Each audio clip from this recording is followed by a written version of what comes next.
Hello everyone, my self हर्ष त्यागी।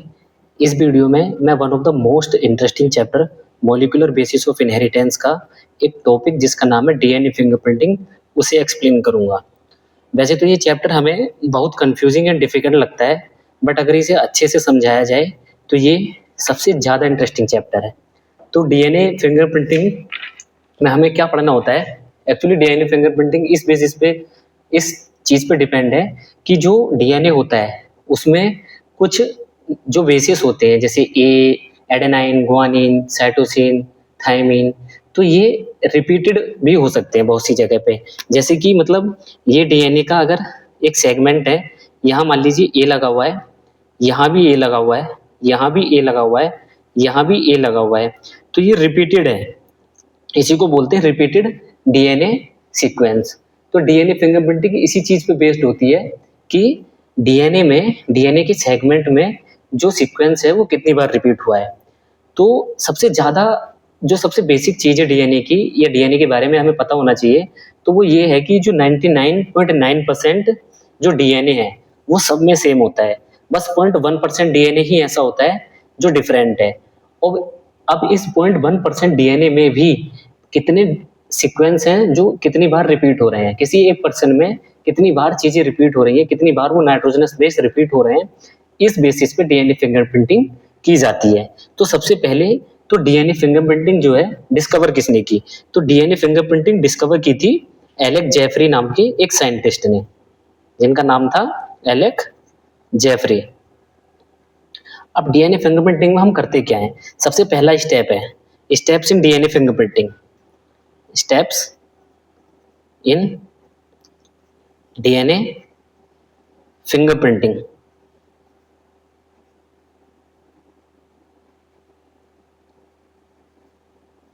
सबसे पहला जो स्टेप आता है डीएनए फिंगरप्रिंटिंग में वो है डीएनए का आइसोलेशन। DNA isolation. हमने डीएनए को आइसोलेट कर लिया। डीएनए आइसोलेशन की बहुत सारी टेक्निक्स होती हैं जो इसी चैप्टर में पढ़ाई जाती हैं, बट मैं अभी सिर्फ डीएनए फिंगरप्रिंटिंग के बारे में बात कर रहा हूँ। तो मैं इतना सारा डिटेल में नहीं बताऊंगा कि कौन कौन सी टेक्निक होती है। डीएनए फिंगरप्रिंटिंग में जब हमने डीएनए को आइसोलेट कर लिया तो हम डीएनए की डेंसिटी सेंट्रीफ्यूगेशन कराएंगे। जब हम डेंसिटी सेंट्रीफ्यूगेशन कराएंगे तो हमें दो पीक्स मिलेंगी। एक पीक होगी जो बड़ी होगी, और ये इसको बोलते हैं लार्ज पीक। एक होती है स्मॉल पीक। लार्ज पीक में वो डीएनए होता है जो 99.9% सभी में सेम है। तो ये लार्ज पीक वाला जो है वो 99.9% डीएनए है जो सभी में सेम है। और ये जो स्मॉल पीक वाला डीएनए है, ये वो डीएनए है जो 0.1% है और सब में अलग अलग है। तो इसी डीएनए को सैटेलाइट डीएनए बोलते हैं। इस डीएनए को बोलते हैं सैटेलाइट डीएनए। अब सैटेलाइट डीएनए को दो क्लासेस में डिफाइन कर दिया गया है। एक होता है मिनी सैटेलाइट, एक होता है माइक्रो सैटेलाइट।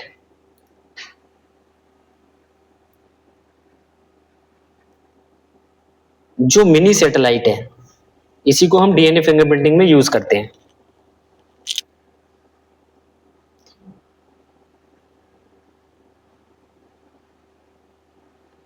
तो ये पूछा जाता है कि डीएनए फिंगरप्रिंटिंग में माइक्रो सैटेलाइट डीएनए यूज किया जाता है या मिनी सैटेलाइट। तो जो डीएनए फिंगरप्रिंटिंग में यूज किया जाता है उसका नाम है, उसे बोलते हैं मिनी सैटेलाइट। अब ये तो हो गया डीएनए का आइसोलेशन। दूसरा स्टेप आता है डीएनए का डाइजेशन, क्योंकि उसे हमें इस छोटे छोटे सेगमेंट्स में तोड़ना है। तो दूसरा स्टेप है डाइजेशन बाय एंडोन्यूक्लियसिस।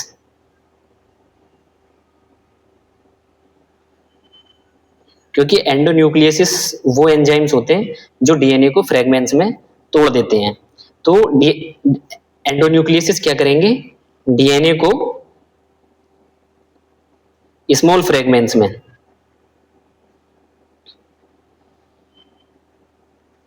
ब्रेक कर देंगे।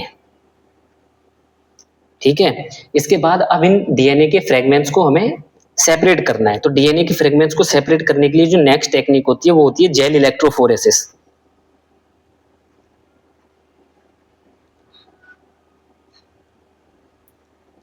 Gel electrophoresis. Gel electrophoresis detail में हम यहाँ नहीं पढ़ते, वो इस चैप्टर में पढ़ते हैं, बट जो बेसिक है डीएनए जेल इलेक्ट्रोफोरेसिस का वो ये है, इस तरफ एनोड है मान लीजिए, यहाँ पे ऐसे पिट्स बने हुए होते हैं जिसमें हम डीएनए को डाल देते हैं।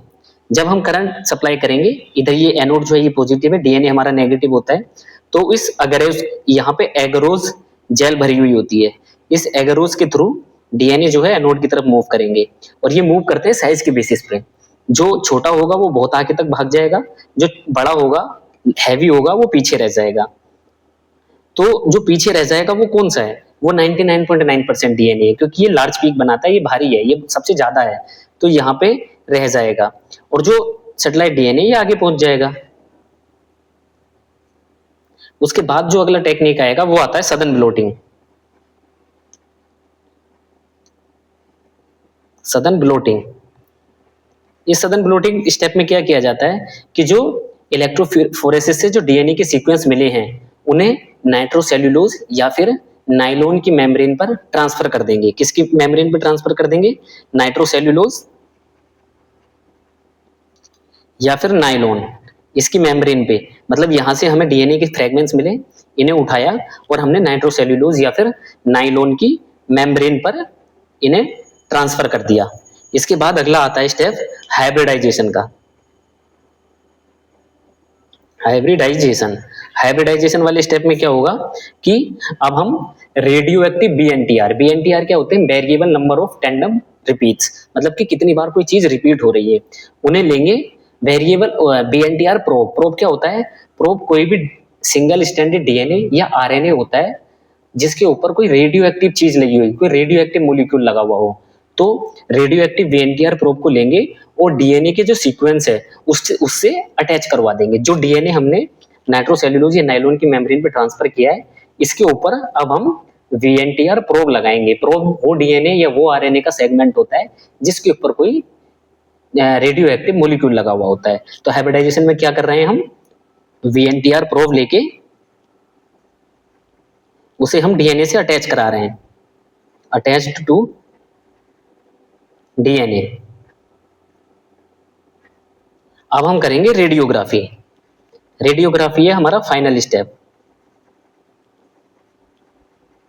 रेडियोग्राफी में क्या करेंगे, जो प्रोब डीएनए से अटैच हो गया उसके ऊपर कोई रेडियो एक्टिव मोलिक्यूल है तो वो रेडियोग्राफी में डिटेक्ट हो जाएगा।